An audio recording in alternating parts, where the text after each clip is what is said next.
Queridos, abra sua Bíblia comigo, no texto do Evangelho de João, capítulo 15. Hoje eu quero lançar aqui oficialmente o programa regional da ênfase missionária, que é Discípulos e Discípulas do Senhor nos Caminhos da Missão. E nesse ano, esse é o tema, o tópico geral da região há 8 anos, né? Que nós vemos trabalhando discípulos e discípulas do Senhor nos caminhos da missão. E aí as ênfases vão mudando a cada 2 anos. E nesses 2 anos agora, de 2016 e 2017, o desafio é que possam produzir frutos de uma vida santificada. Então, o desafio dos metodistas é que os discípulos e discípulas do Senhor Jesus, nos caminhos da missão, possam produzir frutos de uma vida santificada. Eu quero usar alguns domingos para trabalhar esse tema com você, né? Eu vou pregar uma série de mensagens, embora eu já estou pedindo permissão, porque domingo que vem vocês vão ter que me emprestar para Vila Reis, que eu quero conhecer o nosso trabalho lá, né? E alguém vai estar aqui no meu lugar, mas no dia 27 nós já vamos retomar de novo a parte 2 dessa palavra, que tem muito a ver com o nosso projeto para esse biênio. E o texto de João eu tomei como base aqui, e nós vamos ler. Você pode acompanhar ou aqui no texto aqui, que está sendo colocado, ou na sua Bíblia mesmo. Está escrito: eu sou a videira verdadeira, o meu pai é o lavrador. Toda vara em mim que não dá fruto, ele tira, e limpa toda aquela que dá fruto, para que dê mais fruto ainda. Vós já estáis limpo pela palavra que vos tenho falado. Está em mim e eu em vós. Como a vara de si mesma não pode dar fruto, se não estiver na videira, assim também vós, se não estiverdes em mim. Eu sou a videira e vós as varas. Quem está em mim e eu nele, esse dá muito fruto, porque sem mim nada podereis fazer. Se alguém não estiver em mim, será lançado fora como a vara, secará, e os colhem e lançam no fogo e ardem. Se vós permanecerdes em mim, e as minhas palavras estiverem em vós, pedireis tudo o que quiserdes e vos será feito, porque nisso é glorificado meu Pai, em que deis muito fruto, e assim vós sereis meus discípulos. Como o Pai me amou, também eu vos amei a vós. Então, permaneçam no meu amor. Se guardardes os meus mandamentos, permanecereis no meu amor, do mesmo modo que eu tenho guardado os mandamentos de meu Pai e permanecido no seu amor. Eu tenho-vos dito isso para que a minha alegria permaneça em vós e a vossa alegria seja plena. O meu mandamento é este: que vos ameis uns aos outros, assim como eu vos amei. Ninguém tem maior amor do que esse, de dar a alguém a sua vida pelos seus amigos. Vós sereis meus amigos, quando fizerdes o que eu vos mando. Já não vos chamarei servos, porque o servo não sabe o que faz o seu senhor, mas vos tenho chamado de amigos, porque tudo quanto ouvi de meu Pai, eu vos tenho tornado conhecido. Não me escolhestes vós a mim, mas eu vos escolhi a vós, e vos nomeei, para que vades e deis fruto, e o vosso fruto permaneça, a fim de que tudo quanto pedirdes em meu Pai, Ele vos conceda. Amém? Deixa o versículo 16 aqui, Eliton. Isso. Vamos ler todo mundo junto esse versículo aqui? Vamos lá, no 3. 1, 2, 3.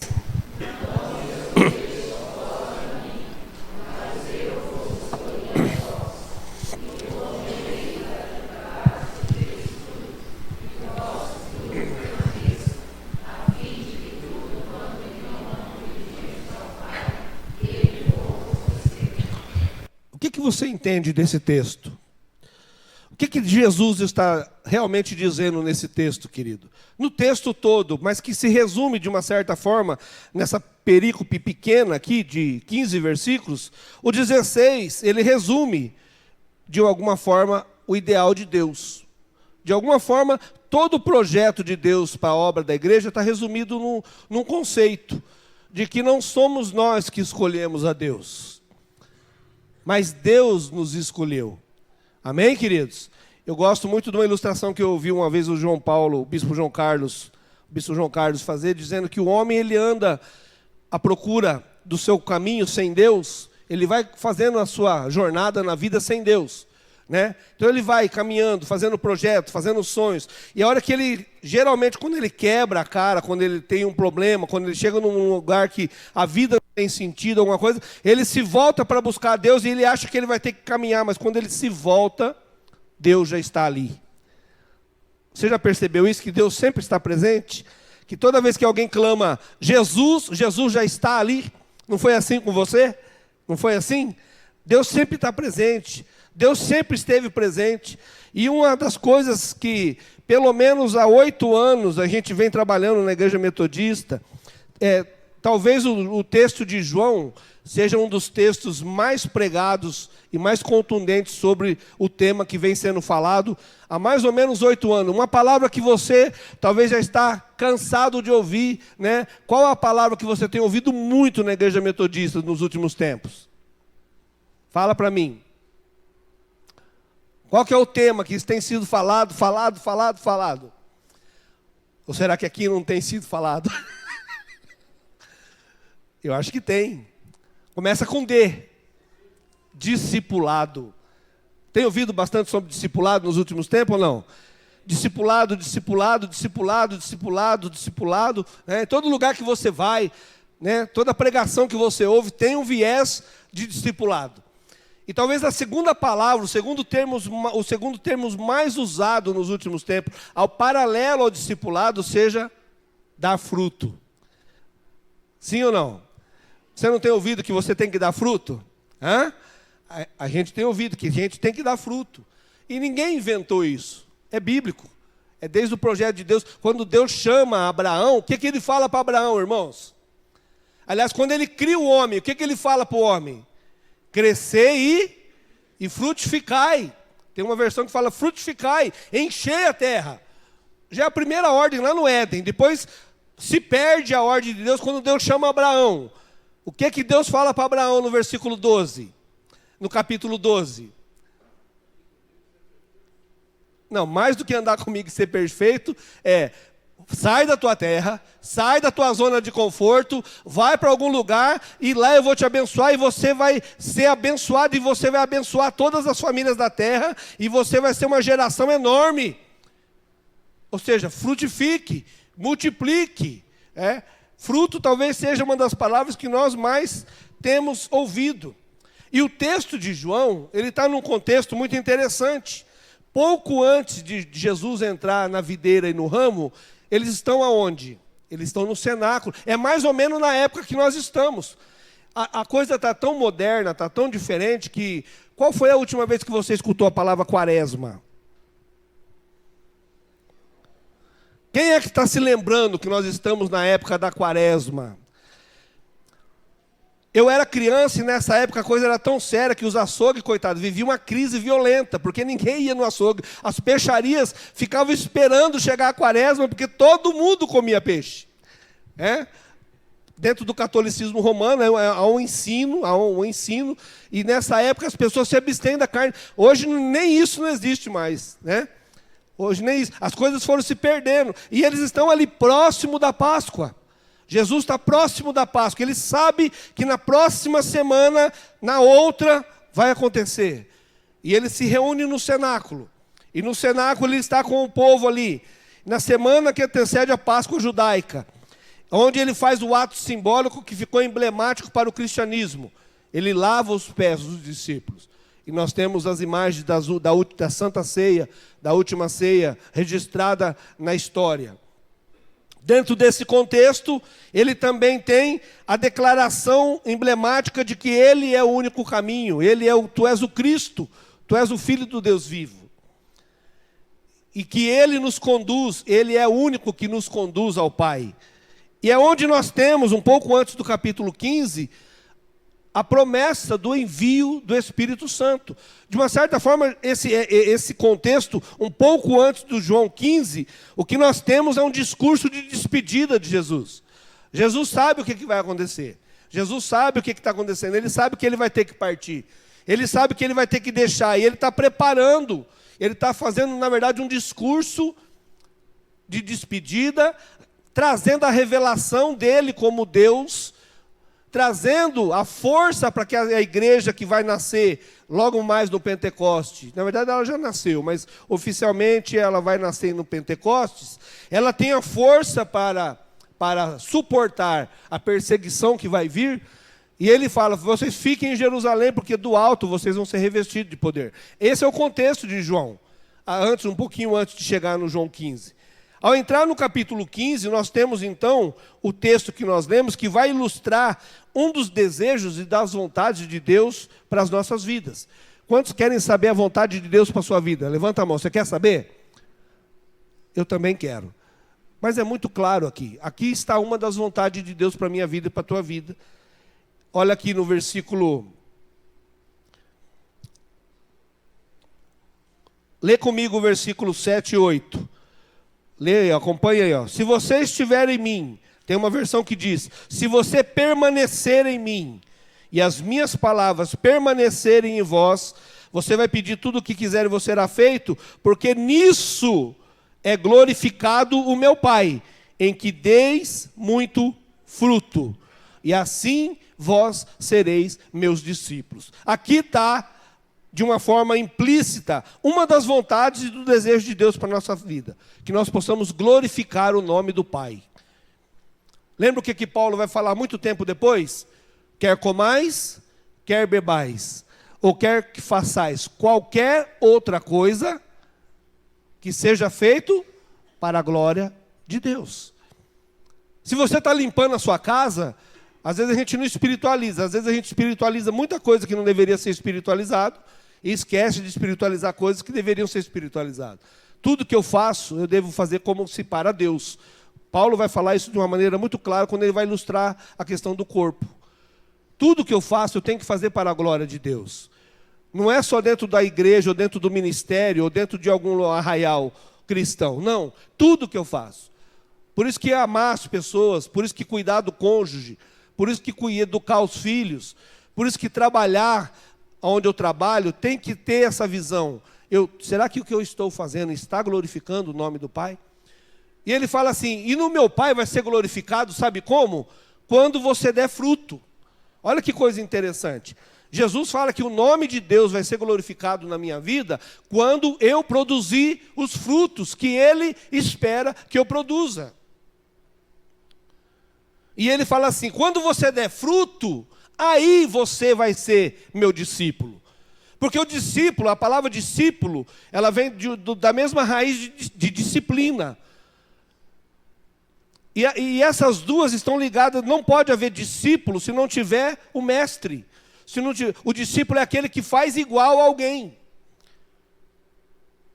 É aquele que ouviu fazer e agora faz. Isso é discípulo. É como eu digo sempre, não pode ter pastor se não tiver ovelha. Eu tenho faculdade de teologia, mas se ninguém me seguir, o meu diploma vai ficar vão.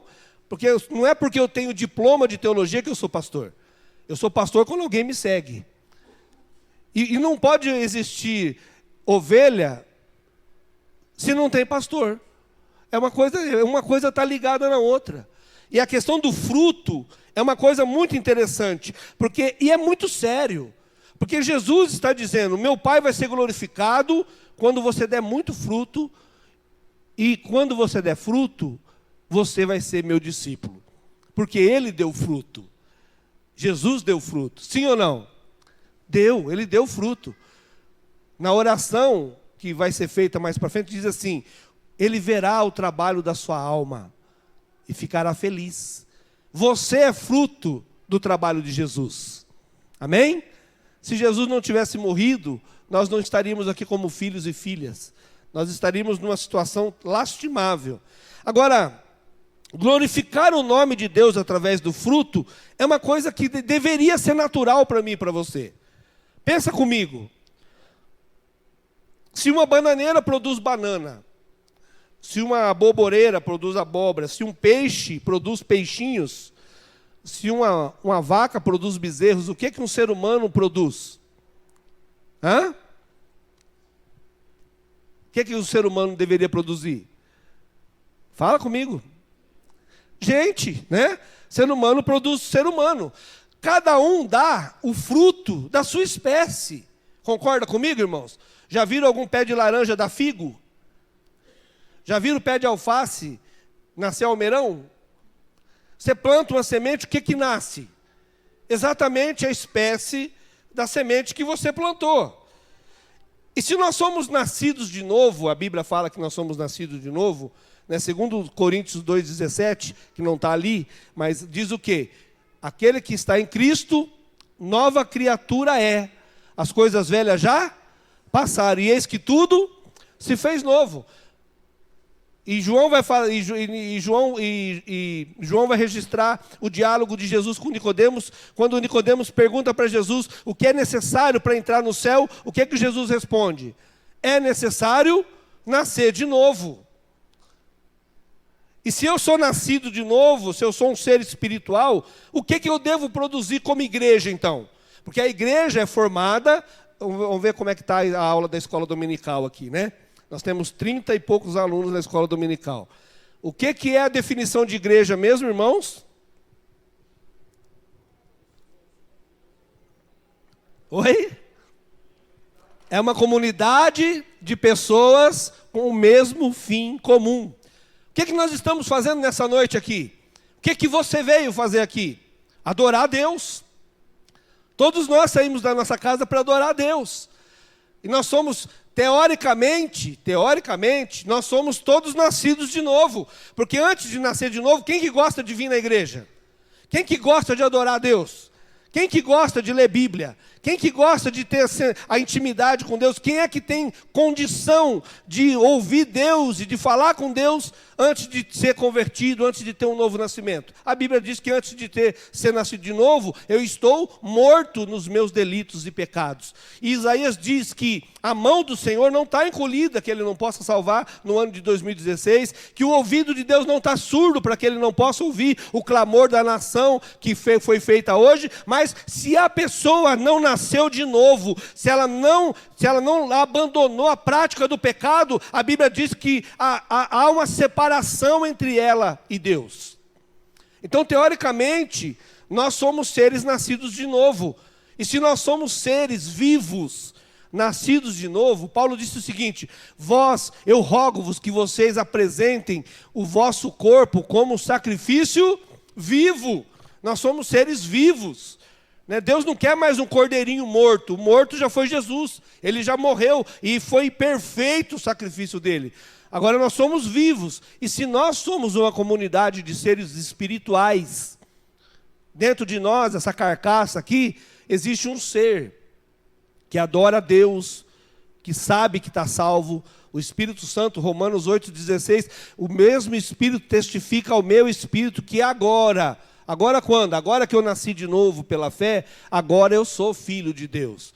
Então eu sou um ser espiritual. O que eu tenho que produzir como ser espiritual? Vidas espirituais. O objetivo da Igreja Metodista nos últimos tempos é levar a igreja a entender que nós somos uma comunidade, deveríamos ser e temos que ser uma comunidade de discípulos e discípulas. Não de membros, de discípulos e discípulas, que no caminho da missão, quem estava aqui quando o Marco fez a abertura, né? Ensina a criança no caminho, é junto com ela, não é ensinar para ela ir naquele, não fuma, mas o senhor fuma, não faz o que eu falo, mas faz o que eu faço, não faz o que eu faço, mas fala o que eu falo, não funciona, não funciona na vida da igreja isso. Discípulos e discípulas no caminho da missão.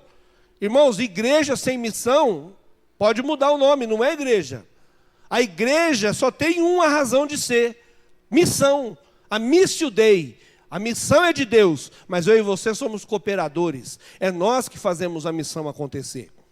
E nos caminhos da missão, nós começamos a ser agora em 2016 e 2017, ser desafiados a produzir fruto através de uma vida santificada. Esse é o desejo de Deus. E a Bíblia diz que Deus que me escolheu para fazer isso. Diga comigo, Deus. Não, diga assim, foi Deus que me escolheu. Meu irmão, você acha que você que escolheu Deus? Eu também acho. Eu sempre achei que fui eu que fui lá na igreja. Não, foi Deus que me arrastou para lá. Nós cremos na graça preveniente. Nós temos lá um átimo de luz dentro de nós que é suficiente para dizer sim para Deus. Né? Quando nós estamos lá, como eu estava lá na sarjeta, e eu disse, bom, se esse Deus dos crentes pode fazer alguma coisa por mim, Ele é o único que pode me libertar das drogas, porque eu já não tenho mais jeito. E esse sim que eu disse, foi uma chama que Deus colocou no meu coração para mim poder dizer sim para Ele. E quando eu digo sim, eu achei que foi eu que disse, mas e essa luz que já estava dentro de mim? E essa chama, e esse desejo, e essa sede de Deus que tinha dentro de mim? Foi Deus que me escolheu. Eu lembro das vezes que aconteceram coisas comigo, livramentos tremendos, que hoje eu fico olhando e falo, Deus, como o Senhor foi bom. Como o Senhor me preservou a minha vida, quando eu estava longe do Senhor. Foi Deus que me escolheu. Agora, para que eu faço uma escolha? Se Deus fez uma escolha, a Bíblia diz que Ele me escolheu. Quando você faz uma escolha, você faz uma em detrimento de outra. Você tem que abrir mão de uma para fazer uma escolha, senão não é escolha. Deus tinha uma outra opção, de não me escolher. Sim ou não? Deus tinha uma opção de não te escolher, de não querer você para filho, pela sua natureza terrível, pela maldade que existe no teu coração. Mas Ele escolheu. Agora, se Ele escolheu, para que Ele escolheu? Com qual finalidade? O texto é muito claro. A palavra de Deus no verso 16 diz, não foste vós que escolheste a mim, mas eu escolhi a vós e vos nomeei para quê? Para que vades. Vades é um verbo é uma conjugação do verbo ir, que está no presente do subjuntivo. Você começa lá. Uma coisa terrível de fazer na escola isso, né? Quando a professora ia tomar verbo. Meu Deus do céu, que terror. Hoje, será que ainda faz isso na escola? Faz? A menina está dizendo que faz. Que eu vá, que tu vás, que ele vá. E aí? Que nós vamos, que vós vades. Né? Não é nenhuma palavra ruim. É que eu vá. Então, Deus escolheu para que eu vá. E vá é verbo, é ação. Você já foi? Pergunta para essa pessoa que está mais próxima de você. Você já foi? E aí a pessoa vai falar assim, mas foi para onde? A Bíblia é muito clara, a Bíblia fala, e Jesus vai falar, a última palavra de Jesus registrada no Evangelho de Mateus, ela é registrada em todos de alguma forma diferente. Mas em Mateus 18, de 18 a 20, que nós gostamos muito, né, a grande comissão, né, que diz, ide. Ou seja, é um verbo ir. Agora eu não sei a conjugação, né? Futuro é futuro de alguma coisa, né? Pretérito do futuro deve ser ide. Ide. Para onde? Ide por todo mundo. Prega o evangelho a toda criatura. E aqui ele fala, eu nomeei você para que você vá e dê fruto. Então para onde que você tem que ir? Para dar fruto, amados, fruto.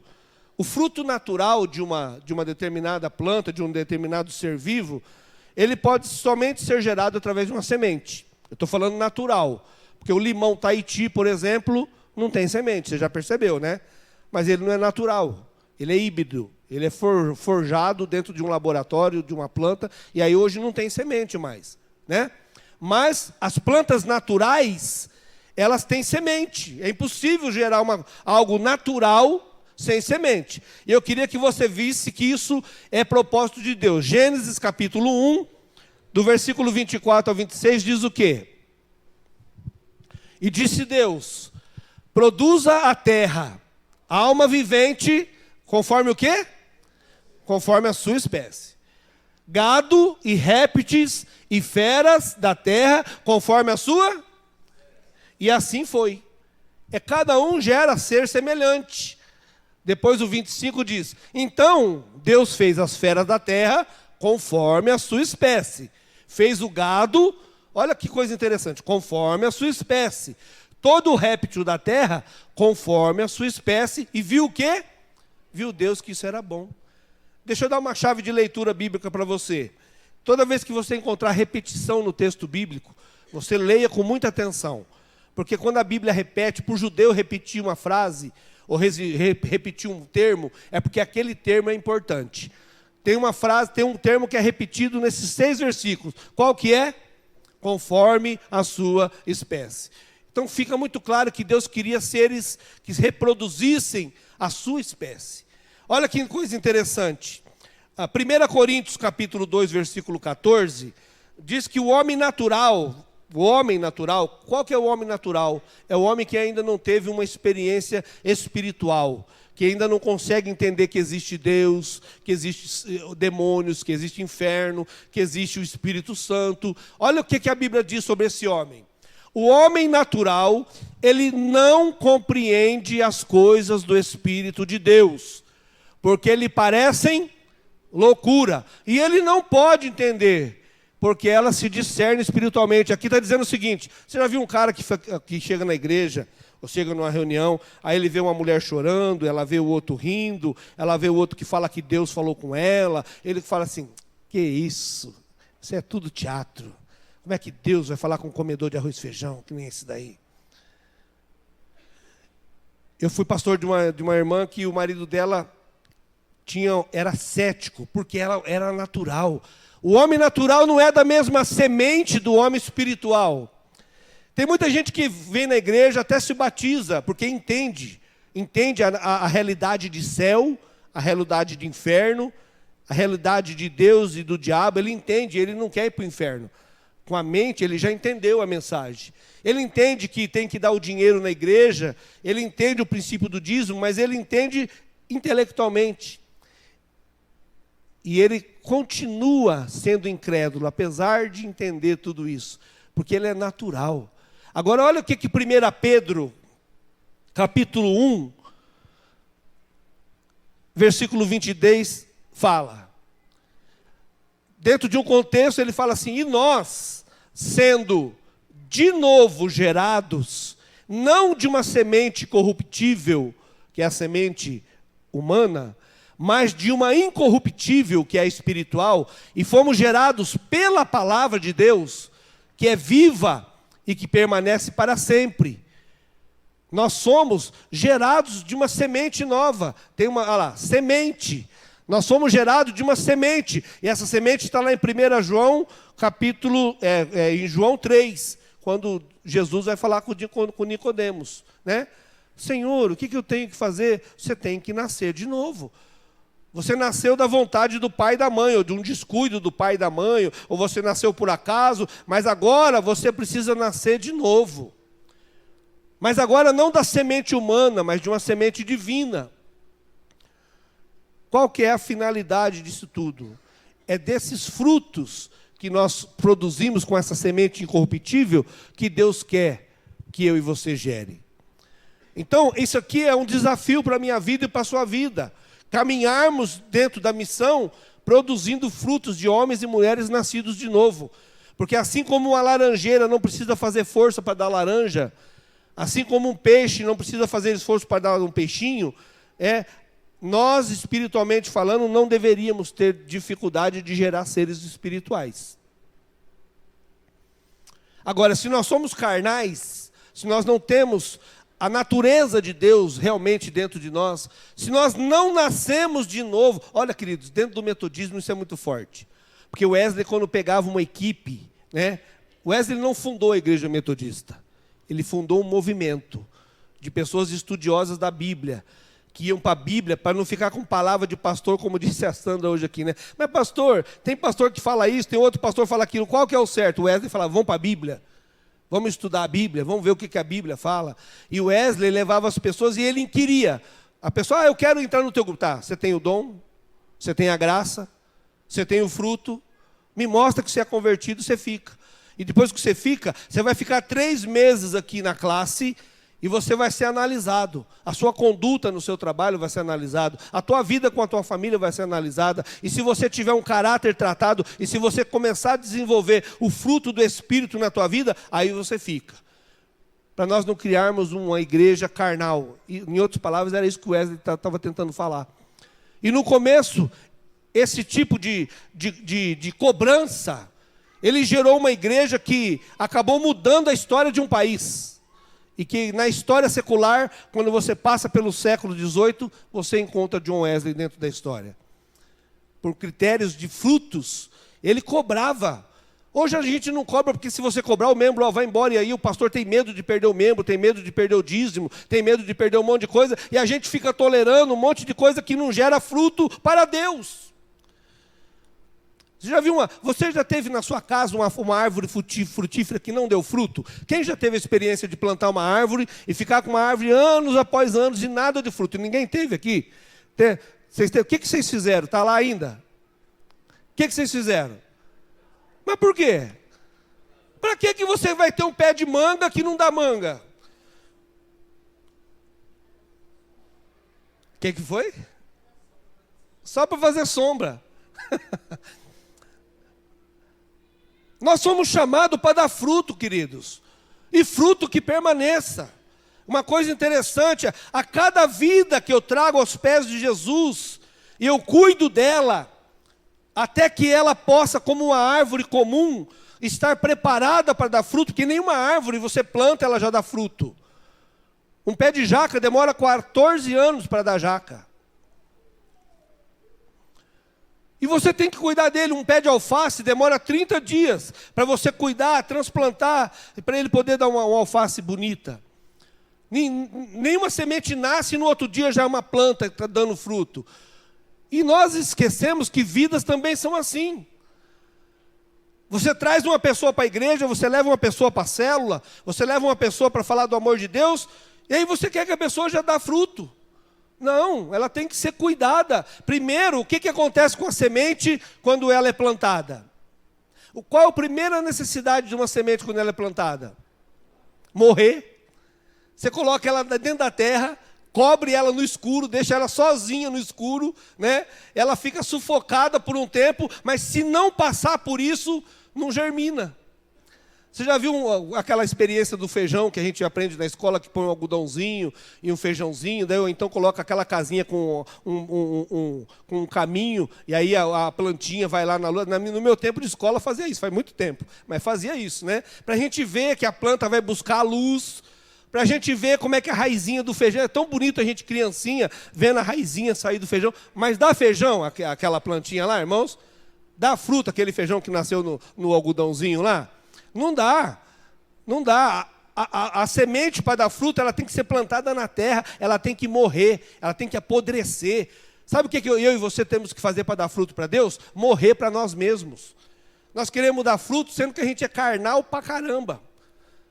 O máximo que eu vou dar é um fruto carnal, porque o fruto dá segundo a sua espécie. E Deus nos chamou, a mim e a você, para trazer pessoas para Ele. E cuidar dessas pessoas como se cuida de uma plantinha. Que depois que nasce, depois que ela morre para ela e ela brota, qual que é o segundo desafio de uma planta? Vencer as ervas daninhas. Você já viu que você planta alguma coisa boa e você não precisa plantar erva daninha que elas nascem sozinhas ao redor? Já viu isso ou não? Na nossa vida espiritual também. Nós nascemos para Deus e de vez em quando a gente escuta a pessoa: ih, pastor, depois que eu vim para a igreja, a coisa piorou. Quantos de vocês aqui, quantos de vocês que têm essa concepção de que estava lá, estava ruim lá fora? Aí você veio para a igreja, a coisa piorou. Levanta a mão, graças a Deus ninguém, que benção, né? Na minha vida as coisas pioraram, irmão. Foi um aperto só. Porque as ervas daninhas vai tentar fazer o que com a semente? Sufocar. Matar. No mundo espiritual, quando você está sendo germinado para Deus, alguém te dá uma experiência na igreja, já vem um fariseu de plantão te condenar você ou catar alguma coisa para te deixar lá para baixo. Porque você é carnal, porque você é novinho. Qual que é a primeira reação de um crente novinho que foi mexido no seu ego, que ainda é grande? Qual que é a primeira reação da pessoa? Sair da igreja. Eu vou sair da igreja. Por isso que o nosso fruto não permanece. Porque em uma vida sendo gerada, ela tem que ser cuidada. Deixa o seu filhinho, Dani, não cuida dele não, deixa ele, que ele vai se virar sozinho, não está aí. Aí é fácil, né?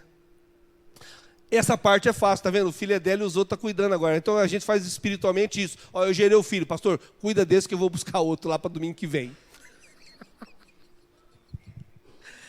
O filho tem que ser cuidado, ele não sabe comer, não sabe beber, não sabe se trocar. Eu falei pro Fernando e para a Lu, domingo passado, na reunião que a gente estava de liderança, e o Fernando e o Davi, ali, assim, numa energia só.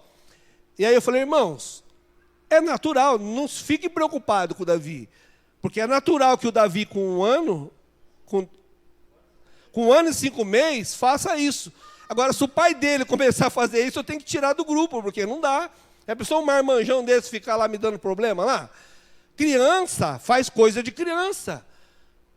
E espiritualmente eu tenho que trazer as vidas e saber que elas são como crianças em Cristo. Precisa ser cuidado, precisa ser amparado, precisa ser tolerado, precisa ser amado. E Jesus disse, eu nomeei vocês para que vocês vá e dê fruto. E o vosso fruto permaneça.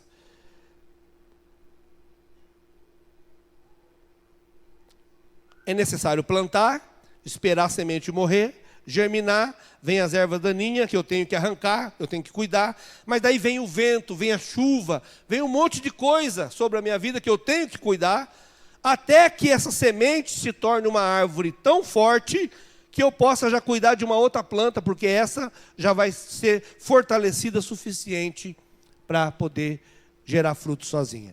E esse é um outro problema. Porque às vezes tem pessoas que espiritualmente vão ficar bebês a vida toda.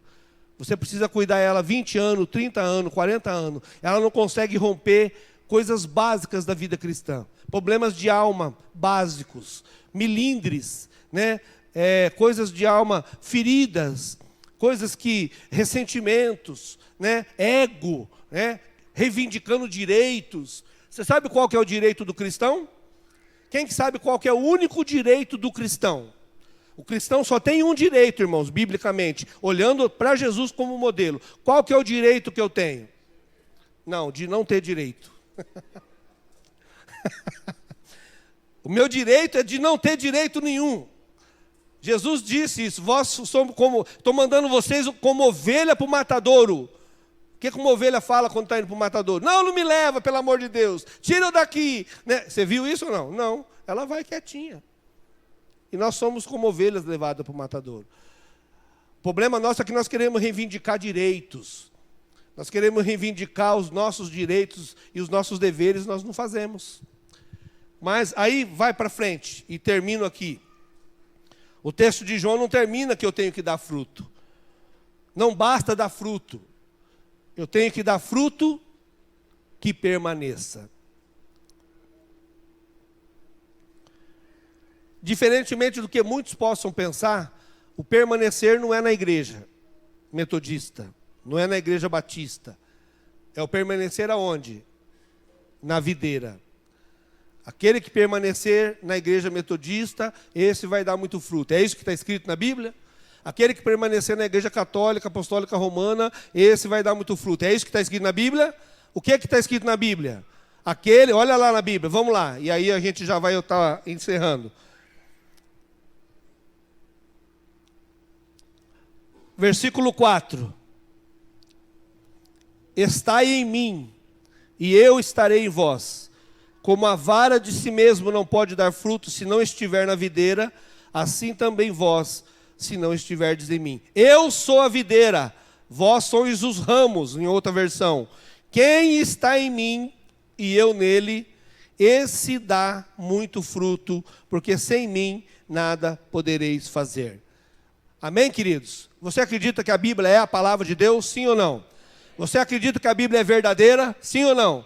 Então isso aqui tem que ser verdade para a minha vida e para a tua vida. Se eu estiver em Jesus e Ele estiver em mim, eu vou dar fruto. Não precisa ninguém ficar, você tem que dar fruto, você tem que dar fruto, você tem que trazer alguém, você tem que trazer alguém. Tem muita gente abandonando a igreja porque algumas pessoas falam, você tem que multiplicar, você tem que crescer, você tem que ganhar, e a pessoa não consegue. Agora a pergunta é, por que eu não consigo? Se a Bíblia fala que quando eu estiver ligado na videira, eu sou ramo da videira, e se eu sou ramo da videira, é natural que alguma coisa aconteça, que o fruto venha. Na próxima mensagem eu quero trabalhar sobre os tipos de fruto. Você já pegou aquela manga, principalmente eu acho que é a Bourbon, é uma manga que fica linda no pé.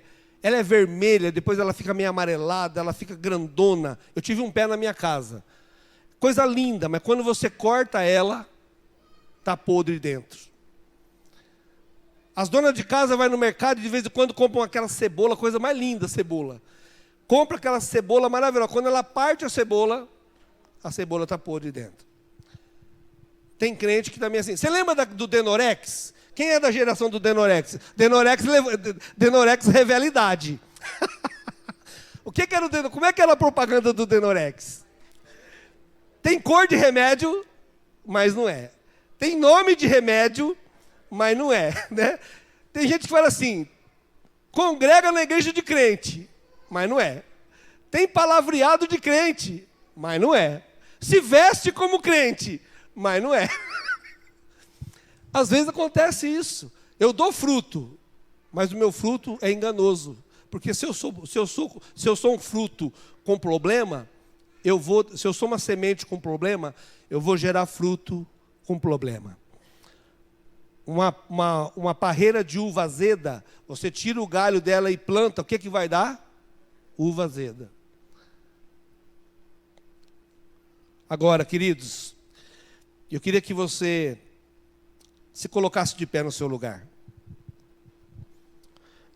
O Salmo número 1, o Elton vai colocar lá um fundo musical também para nós fazer esse momento, mas eu queria que você entendesse uma coisa. O Salmo número 1, ele fala sobre essa naturalidade de dar fruto. Nós sabemos o Salmo 1 decora e salteado muitas vezes também, que diz que bem-aventurado é o crente que não anda no conselho do ímpio, não se detém no caminho dos pecadores, e que não se assenta na roda dos escarnecedores, mas antes tem prazer, tem alegria em meditar na palavra do Senhor de dia e de noite. Meditar não é ler religiosamente. Meditar não é fazer devocional para sair para o trabalho. Meditar não é ler no cenáculo. Meditar não é ler o pão diário. Meditar não é ler o Salmo 23 de manhã e o Salmo 91 à noite. Meditar é ruminar. É você ler e ficar pensando naquilo. E tirar alguma coisa daquilo para a tua vida.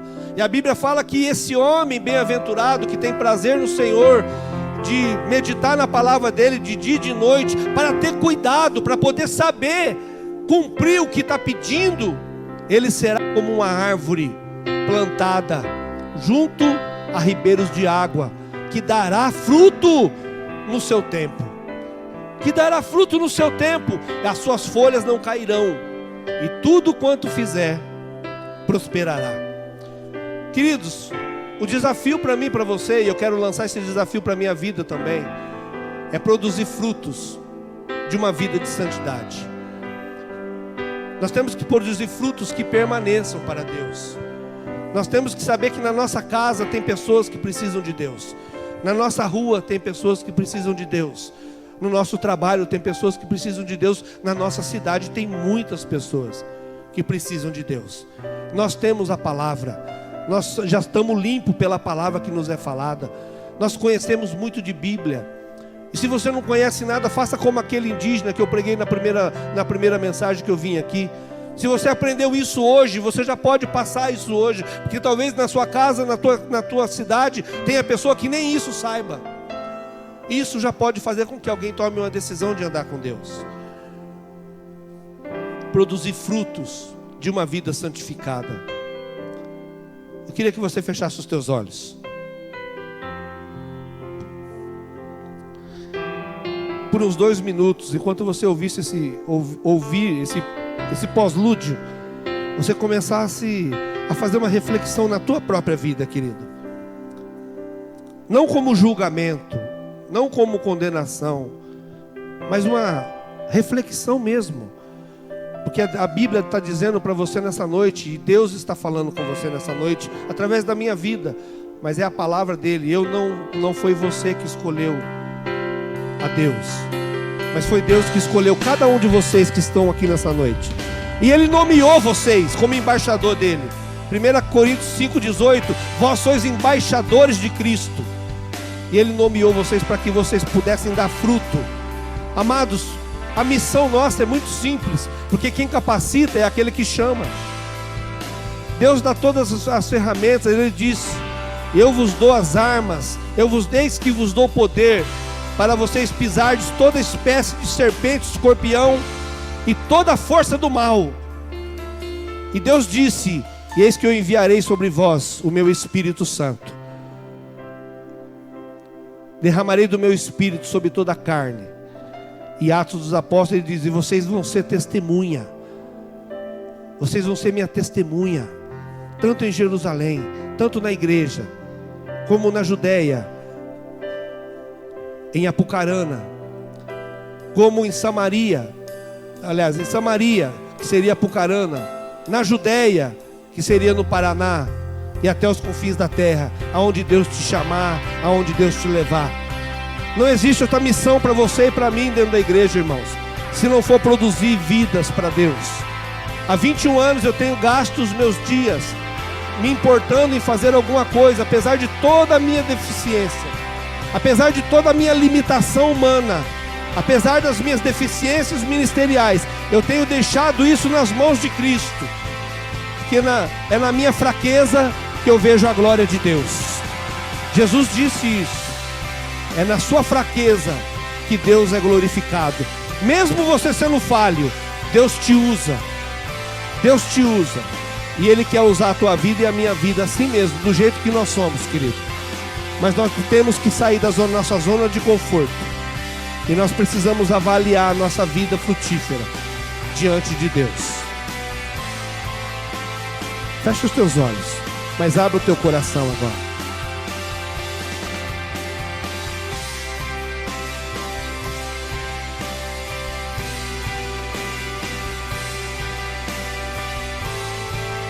Pai querido, nesta noite, reunidos na tua casa e em teu nome, Deus, nós confessamos que temos falhado na nossa missão, que vergonhosamente, Senhor, nós não temos feito o nome do Pai glorificado em tudo que fazemos, ó Pai.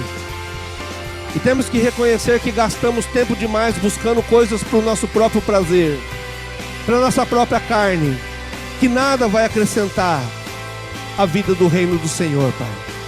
Então nos ajuda através da ação espiritual, ação do Teu Espírito em nós nessa noite. A Tua palavra, que é viva e eficaz, ela possa encontrar no nosso coração o eco para nos inquietar e nos levar a sermos discípulos e discípulas do Senhor no caminho da missão, e a começar a produzir frutos de uma vida santificada, para a glória do nome do Senhor Jesus, para a glória do nome do Deus Pai e para a glória do Espírito Santo do Senhor. Muito obrigado por essa palavra que o Senhor nos envia nessa noite. Obrigado porque o Senhor ainda continua confiando em nós. Amém, queridos. Pode assentar-se.